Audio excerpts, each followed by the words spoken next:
Kaisar pertama menyatukan Tiongkok, 221 SM. Jika Qin harus mendapatkan jalannya dengan dunia, maka seluruh dunia akan menjadi tahanannya. Cina mungkin adalah negara koheren yang paling bertahan lama dalam sejarah dunia, dan sebagian besar hal ini disebabkan oleh kehendak satu orang, Qin Shi Huangdi, Kaisar pertama Gadungan. Sebelum dia menyatukan Tiongkok kuno pada tahun 221 SM, itu adalah wilayah dengan negara bagian yang beragam, berbeda dalam budaya, etnis, dan bahasa. Selama era yang dikenal oleh sejarawan Tiongkok sebagai periode musim semi dan musim gugur, 771-476 SM, wilayah tersebut secara nominal berada di bawah kendali raja-raja dinasti Zhou, tetapi pada kenyataannya sistem pemerintahan feodal mereka berarti bahwa hanya otoritas token yang berada di tangan kerajaan tahta, sementara tuan tanah feodal memegang kekuasaan asli atas apa yang secara efektif negara-negara otonom. Hingga 140 negara bagian kecil bersaing memperebutkan kekuasaan dan wilayah. Periode musim semi dan musim gugur digantikan oleh periode negara-negara berperang, 476-221 SM, di mana kekuasaan dikonsolidasikan ke dalam tangan 7 kerajaan, Qi, Zhou, Yan, Han, Zhao, Wei, dan Qin. Pada titik ini dalam sejarah Tiongkok, sama sekali tidak pasti bahwa identitas atau negara Tiongkok yang menyeluruh akan muncul. Jika ada, kemungkinan besar perbedaan geografis, iklim, budaya, dan etnis yang cukup besar antara berbagai kerajaan akan membuat wilayah tersebut berkembang dengan cara yang mirip dengan Eropa berabad-abad kemudian, dengan banyak entitas nasional yang berbeda dan berbeda. Bangkitnya Qin. Pada tahun 247 SM, seorang pangeran berusia 13 tahun bernama Ying Zheng naik tahta Qin. Dia mewarisi negara militer, di mana birokrasi yang efektif, tentara yang kuat, dan jenderal yang kompeten digabungkan untuk menghasilkan mesin perang yang tangguh dan kejam. Zheng mengeksekusi atau mengasingkan saingannya, menunjuk jenderal dan penasihat yang sangat efektif, dan menaklukkan 6 negara bagian lain di wilayah tersebut, sehingga pada tahun 221 SM ke-7 negara bagian disatukan di bawah pemerintahannya. Meremehkan gelar raja, Wang, yang lama, dia menyebut dirinya sebagai Kaisar Huangdi. Karena dia adalah Kaisar Shi pertama dari dinasti Qin, dia dikenal sebagai Qin Shi Huangdi. Filosofi pemerintahan negara Qin adalah legalisme, sentralisasi kekuasaan yang ketat dan ketegasan dalam menegakkan kepatuhan terhadap hukum. Kaisar sekarang mulai menerapkan filosofi ini di seluruh Tiongkok, dengan kejam memaksakan kesatuan budaya, bahasa, ekonomi, dan teknologi. Semua skrip kecuali Xiaozuan, skrip segel kecil, dilarang. Selain itu, menurut legenda, Kaisar memerintahkan agar 400 cendekiawan Konfusianisme dikubur hidup-hidup, dan semua buku yang ada dibakar. Pemerintahannya menandai tahun pertama baru dalam sejarah dan budaya Tiongkok. Dia juga memperkenalkan sejumlah reformasi ekonomi harus ada sistem bobot dan ukuran tunggal yang terpadu, mata uang yang seragam, dan bahkan ukuran lintasan gerobak distandarisasi sehingga lebar poros bisa sama di seluruh kekaisaran. Orde Baru. Tatanan sosial dan politik baru kekaisaran mencerminkan perubahan yang telah berlangsung sejak periode musim semi dan musim gugur.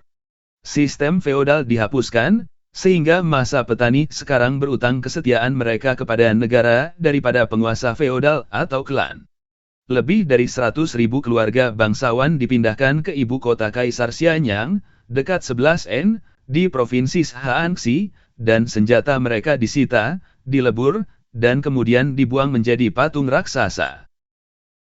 Selama periode negara-negara berperang, tekanan persaingan militer yang tak henti-hentinya pada umumnya mendukung munculnya jalan yang lebih meritokratis untuk kemajuan, sehingga memfasilitasi mobilitas sosial sekaligus merongrong pentingnya garis keturunan bangsawan. Pada dinasti Qin, kekuasaan aristokrat digantikan dengan administrasi birokrasi yang terpusat, dan negara dibagi menjadi 36 komando, yang merupakan divisi administratif yang dikendalikan oleh gubernur yang ditunjuk, bukan turun-temurun. Sensor, atau inspektur, berkeliling negara untuk menegakkan kepatuhan terhadap hukum Qin. Dinasti Qin juga melihat munculnya skema baru stratifikasi sosial, dengan masyarakat dibagi menjadi 4 kelas, tuan-tuan, Shi, petani, Nong, dan 2 kelas baru yang muncul selama dinasti Zhou, pengrajin, Gong, dan pedagang, Shang. Bangsawan terpelajar akan menggantikan kaum bangsawan sebagai sumber utama pejabat negara. Kelas pedagang secara resmi adalah yang paling rendah dan paling dibenci dari ordo, dan tunduk pada diskriminasi hukum, namun, pedagang kaya dapat menggunakan kekuatan finansial mereka untuk menjadi pemain politik yang penting. Karya hebat. Di antara pencapaian terbesar Qin Shi Huang adalah proyek teknik sipilnya yang ambisius, meskipun banyak korban jiwa yang tewas dalam prosesnya. Dia secara tradisional dikreditkan dengan membangun bagian pertama tembok besar Cina, untuk mengusir suku-suku nomaden di utara, dengan menghubungkan bagian-bagian tembok tua yang didirikan oleh negara-negara yang bertikai, dan kemudian menambahkan ribuan mil tembok baru.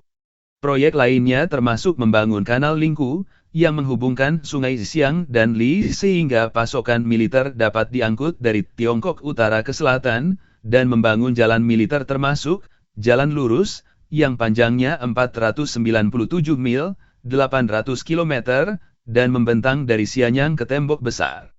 Yang paling terkenal dari semua usaha kaisar adalah pembangunan kompleks mausoleumnya sendiri yang rumit, yang membutuhkan waktu 38 tahun, dan lebih dari 700.000 pekerja untuk membangunnya. Itu terdiri dari piramida raksasa yang tertutup tanah untuk membuat gundukan besar, tinggi 328 kaki, 100 m, dan lebar 1640 kaki, 500 m. Di dalam piramida ada sebuah makam di mana kerajaan kesayangannya diciptakan kembali dalam bentuk mini, lengkap dengan sungai dan laut merkuri cair.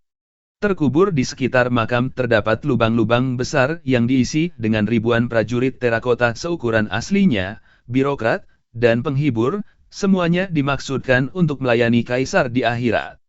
Para pekerja di makam tersebut dibunuh setelah menyelesaikan tugas mereka, sehingga rahasia lokasi dan isi makam tersebut hilang bersama mereka, dan makam tersebut tetap tidak ditemukan selama lebih dari 2000 tahun. Terlepas dari pengerahan tenaga megalomaniak dari kaisar pertama, dinasti Qin terbukti berumur pendek.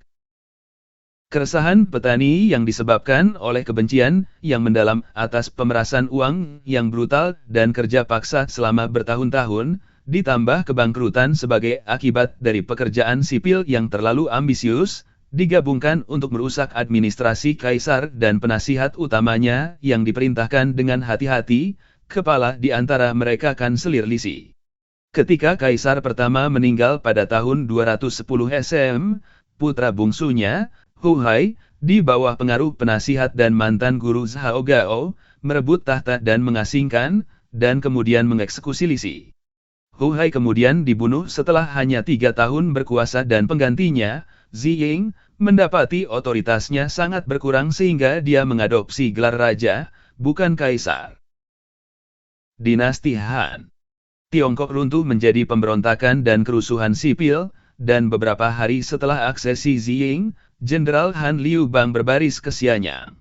Tahun berikutnya, pada tahun 206 SM, dia menyatakan dirinya sebagai kaisar dinasti Han, yang akan memerintah Tiongkok selama 400 tahun, membentuk sejarah selanjutnya sedemikian rupa sehingga kelompok etnis utama di Tiongkok sekarang dikenal sebagai Han. Han memperluas wilayah Cina ke segala arah barat ke Xinjiang dan Asia Tengah, timur laut ke Manchuria dan Korea, dan selatan ke Yunnan, Hainan, dan Vietnam. Yang terpenting, mereka menghabiskan kekaisaran Xiongnu yang kuat di utara. Mereka juga memperkenalkan kembali Konfusianisme sebagai filosofi resmi negara, pendidikan dan etika Konfusianisme segera menjadi landasan birokrasi cendekiawan, yang pada akhirnya membentuk dasar untuk sistem ujian pegawai negeri sipil yang sangat penting, yang akan memberikan dasar meritokratis bagi institusi kekaisaran, dan memerangi kekuatan aristokrasi selama ribuan tahun yang akan datang.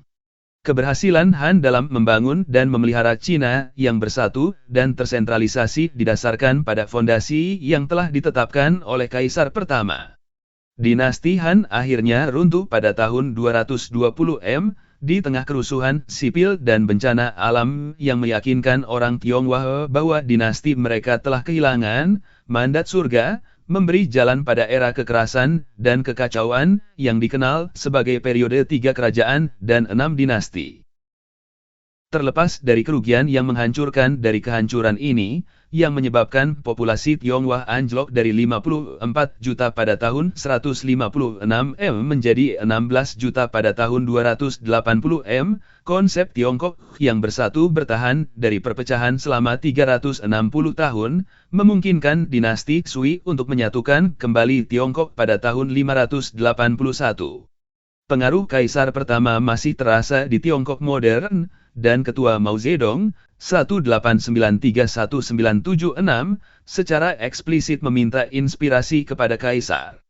Anda menuduh kami bertindak seperti Qin Shi Huangdi, Mao mengoceh dalam omelan tahun 1958 terhadap para kritikus intelektual. Kamu salah. Kami melampaui dia 100 kali lipat. Saat Anda mencaci maki kami karena meniru despotismenya, kami dengan senang hati menyetujuinya. Kesalahan Anda adalah Anda tidak cukup mengatakannya. Qin Shi Huangdi. Sebagai Kaisar pertama Tiongkok, Yingzheng, kemudian dikenal sebagai Qin Shi Huangdi, 260-210 SM, adalah tokoh yang sangat penting dalam sejarah Tiongkok, menyatukan negara dan mengantarkan periode pemerintahan kekaisaran yang berlangsung hampir 2000 tahun.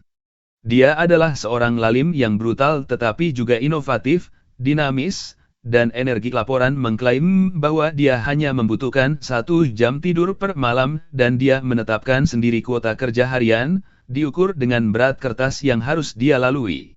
Dia, secara teratur berjalan-jalan di jalan-jalan kota dengan menyamar untuk mengawasi penduduk, dan dia melakukan 5 tur besar untuk memeriksa kekaisaran.